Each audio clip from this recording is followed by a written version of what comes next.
Hello, welcome to the channel. My name's Joe, where I help you make better coffee and give you honest reviews.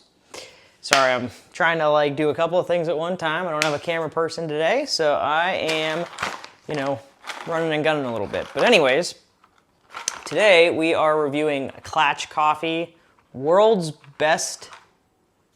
It says C, so I don't know if that's supposed to stand for world's best coffee or world's best espresso, but this is world's best espresso.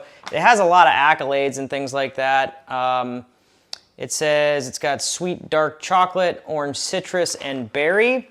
But I will kind of tell you my feelings on that.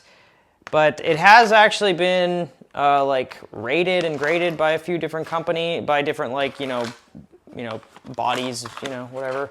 But we're gonna do a review of it. As you can see, I loaded this whole thing on here. And I'm about halfway through it now. It's only been a couple of days, but yeah, it's good. The only downside is, I will say, it's kind of expensive. This retails around like $18.99 to $17.99 on Amazon. I have a link in the description you can click. And that's only for 11 ounces, so it's a kind of expensive coffee. But, it's definitely interesting. I'll say that it's definitely a blend of different beans. It doesn't tell you where specifically it's coming from, which I kind of wish it did. It might tell you on the website or something, but I don't see that anywhere else. It is made in California. It's roasted in California. But yeah, let me kind of give you a couple of thoughts though first before we grind or anything like that. I will say, as soon as you open it, it doesn't smell distinctively coffee-like. It sort of has a little, I'm guessing this is fermented.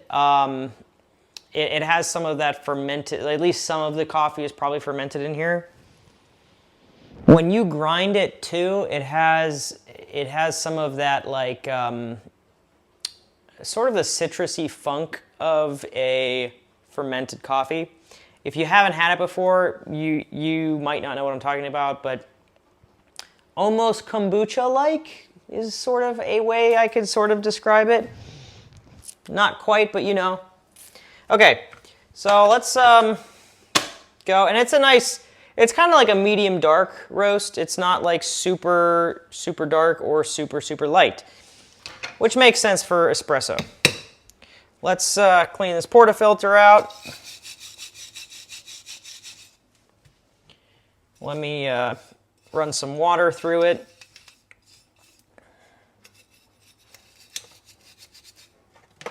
Gotta get this nice and clean.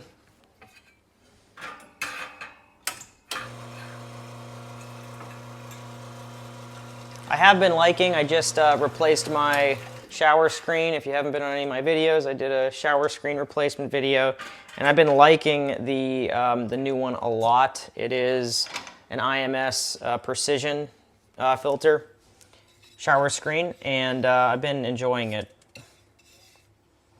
It seems to do a really good job of distributing the water better than my last one. The last one was IMS, but it wasn't the nano coat. I am a little skeptical of how the nano coat works, but it seems to be working. Anyways, let's go ahead and grind out 16 grams.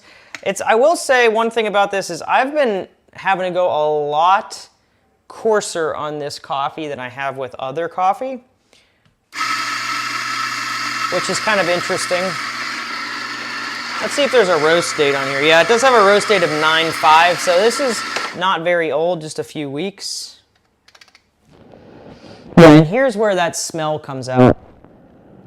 When you roast it, when you freshly grind it, and it was definitely more prevalent when I first unbagged it and everything. It's definitely chilled out a little bit since.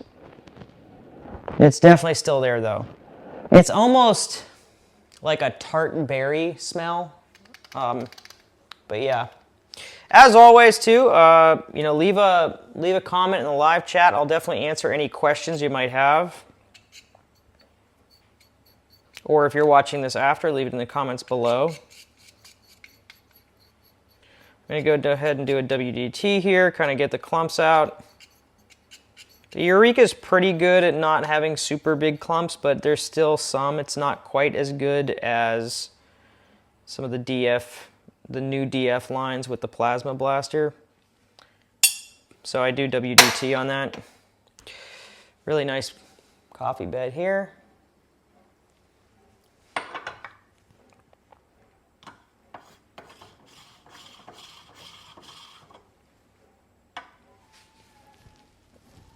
Okay. That's done. Let me grab one of these filters and rinse it off real quick.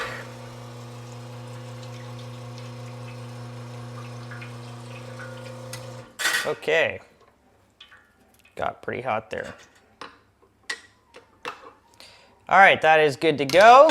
Let's grab one of my fellow Joeys here. Been liking those a lot. Again, not dishwasher safe. We found that out the hard way. Let's see if we can get a better angle here.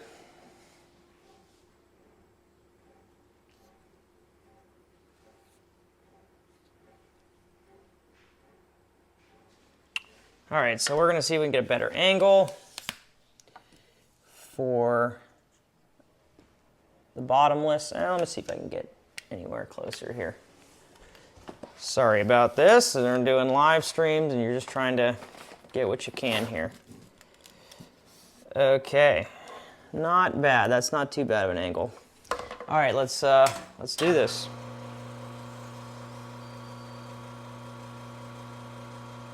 All right, we're doing a pre-infusion, 2 bars. Gonna rip it. There we go. I forgot to grab the measure to the scale. That's all right though. I think I can kind of give you an idea. I might be able to use one of the other coffee cups to give you an idea. So we're at 30 seconds here. Let's see how many grams we got. Roughly, it's not a perfect one-to-one as some of these have discrepancies. Let me just make sure this camera angle's good. All right, move it back a little bit. Here we go. Okay. So, let's see what we got. My measuring here. Let's just see what we can kind of do on the fly. Okay, so that's zeroed out. Let's see. It says we got about 30 grams, 28. So actually that's exactly a 1-to-2 ratio, I think. 16, actually no, it'd be 32. So we're a little under that 1-to-2 ratio, if that's exact. I think this is, that's probably about right. This is a little shallow. Okay, so again, that smell comes out, that kind of fermented smell, but it kind of gets sweeter when you brew it. So I'm kind of getting like jammy smells right now. Maybe like probably like a sour cherry jam though, yeah. Yeah, very sweet smelling. Kind of has a brown sugar smell to it now. All right, let's spin this. It's kind of shallow enough. I can give it a pretty good stir here. Some people are probably going to be upset that I'm not using a spoon or something, but that's okay. Yeah, it definitely has that sweet cherry smell. I don't think that that had. No, it says orange citrus. Maybe berry. I could see how that could maybe come through, but all right, let's do the first sip. Very good. This is intense because it's not a very, this is like a 1.8 ratio, something like that, 1.9. If that's accurate, I think it probably is actually. Yeah, pretty strong. Definitely has dark chocolate now. Lots of dark chocolate. Pretty sweet, but it's almost not, I wouldn't say it's over extracted. It doesn't have too much of that, but it's a little bit bitter.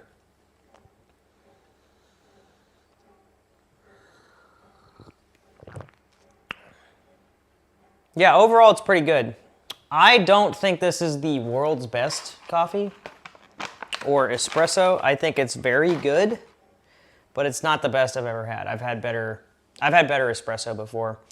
Let me go ahead and give it a score though. I think it's probably like it's above average for sure. I'd say it's like an 8.7. Let's give it an 8.7 out of 10.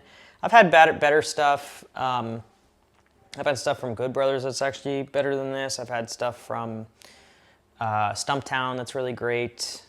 Lots of different companies make amazing coffee. Yeah, so I think it's pretty respectable. Definitely give it a shot. It's interesting. There's definitely, if you want an interesting flavor that maybe you don't get every day with that kind of fermented flavor, I'd say go for it if you're just wanting to play around a little bit. But maybe buy 2 bags because you might be struggling to dial it in a little bit. If you have a single doser, it'll probably be easier, but using a hopper fed on this is a little difficult. Anyways, yeah. So that's the score. I got 8.7. Pretty good. Like it a lot. But I'll catch you in the next video. Do you guys have any other, before I jump off, let me see, do you have any questions here? I don't see anything in the live chat. So all I want to say is definitely like the video, subscribe to the channel, enter the giveaway. We do have the 5K subscriber giveaway, so definitely enter that. And I'll catch you in the next video. See you later. Bye-bye.